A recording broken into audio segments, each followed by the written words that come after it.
Studios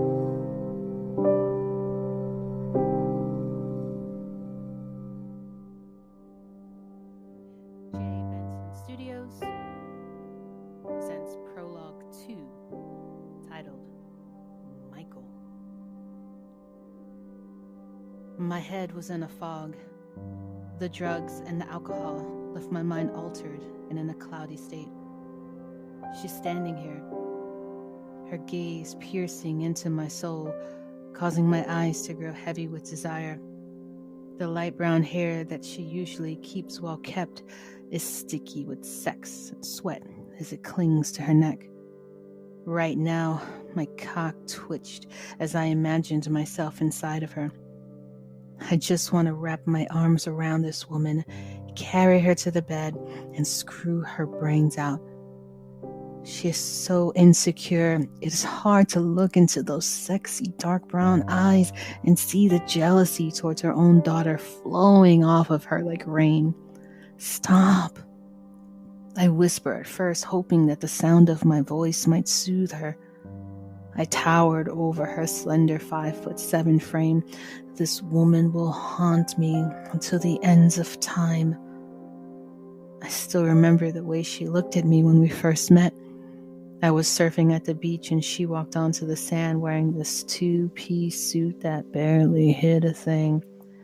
All eyes granted her attention, but her eyes rested solely on my own. I took her that same day in the public bathroom. Her back was pressed against the stall and her legs wrapped themselves around my lower half. She held her weight with her hands as she held on top of the bathroom stall. It was hot watching her hood eyes gloss over from desire as I buried myself inside of her. I knew at that moment that I would need more of her. 1 year later, here we are. I don't care about her husband or her daughter. I just want her to show me some respect. I don't care that she's 10 years my senior. I want this caramel-skinned goddess to stay with me. I hate that she keeps leaving me to return back to that man that doesn't know how to take care of her the way that I can. He can't give her what I can give her. He isn't good enough to be in the same room as her. The more my thoughts race, the angrier I found myself becoming. After all I've done for you, you don't even know that little girl. You've never even met her, except for that one time when I had to pick her up from school while you were with me. You tell me this? You tell me it's all in my head, and then she means nothing to you? I saw you looking at her. You think I'm just gonna stand aside and let you worm your way into her pants the way you slithered into mine? I would rather see her dead before that happens, babe. Her harsh words left me stunned. You're putting words into my mouth, Becky. God, will you just listen for one goddamn second? My arms fell to my side. I was horny, confused, angry, and determined to keep her. I wasn't going to give her back to that worthless man. I had more to offer than he did. Rage began to settle as I imagined her spreading her legs for him. This man that she called her husband, that she despised the sight of him, would willingly give to him what belonged to me. I was so lost in my own thoughts that I hadn't paid attention to the fact that she was starting to make a run for it. This fucking woman was going to be the death of me. She was running on unsteady legs, and I noticed her start to fall, but she stopped herself and stood there frozen. It all happened so fast. Rage, it was so intense. I kept seeing her in my mind, screaming his name and begging him for more, the way she just asked me a few moments ago. I hated the fact that she had to settle for him until she found me. I hated the fact that the only time I could see her was when she was traveling for business.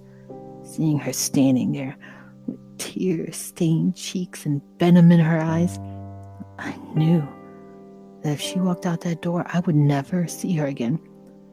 My hand moved of its own accord with the clenched fist. I struck her. The impact of my fist sent her stumbling over her feet. As she stumbled, she lost her balance and fell head first into this wooden coffee table. It served as a barrier between her and the hotel room door. I watched in almost slow motion as her head hit the table. The sound it made echoed in my mind. The blood poured from the wound, and her once vibrant eyes faded. "Rebecca, Becky, wake up, baby," I said, standing there. Suddenly, I felt a rush of panic fill me, and I ran to her. Her lifeless body lay there on the floor near the table. Her eyes opened wide as I stood over her limped form. Grief pummeled me. The sight of her blood pooling beneath that beautiful face of hers left me feeling hollow. "Rebecca, Becky, sweetheart, please, wake up. Don't do this. Please, wake up." I called out to her and found myself on my knees, gently touching her face. She felt warm, but she wasn't moving. I tried to wake her up, at first with gentle nudges, but soon I grew more desperate and started shaking her violently. Her body remained motionless. "Oh!" I screamed. She wasn't going to wake up. I didn't. It wasn't supposed to be this way. You promised me. Promised me that we would be together forever. You promised me that I would never have to feel alone again. I'm sorry. I lost my voice as it faded away. She couldn't hear me. She would never hear me again. I sat next to her and placed my head on her lap. I stroked her hair. My blurred thoughts suddenly glanced clear. The fog was lifting. The awareness that she was gone was too real. I knew I couldn't call the police. They would arrest me for murder, and I wasn't meant for life behind bars. I'll always love you. Sure there were. I thought your daughter was beautiful, but she's a child. You're a woman. Why did you make me do this? She didn't answer. It didn't matter. The pain that I felt had exceeded despair. It was hopelessness. My eyes fell on the cocaine that we had purchased together. It was so close I could grab it from where I sat. With a tremor in my hands, I reached over and grabbed the bag. "One last hurrah?" I whispered into Becky's ear and prepared the contents, and line by line consumed it all. Maybe a part of me knew that this was a bad idea, but the other part of me just wanted to be with her. The feeling of euphoria swelled as I continued to stroke her hair. My eyelids grew heavy. "I only loved you, Becky. It was only you," I said softly to her lifeless form, and I rested my head upon hers. Sleep finally found me.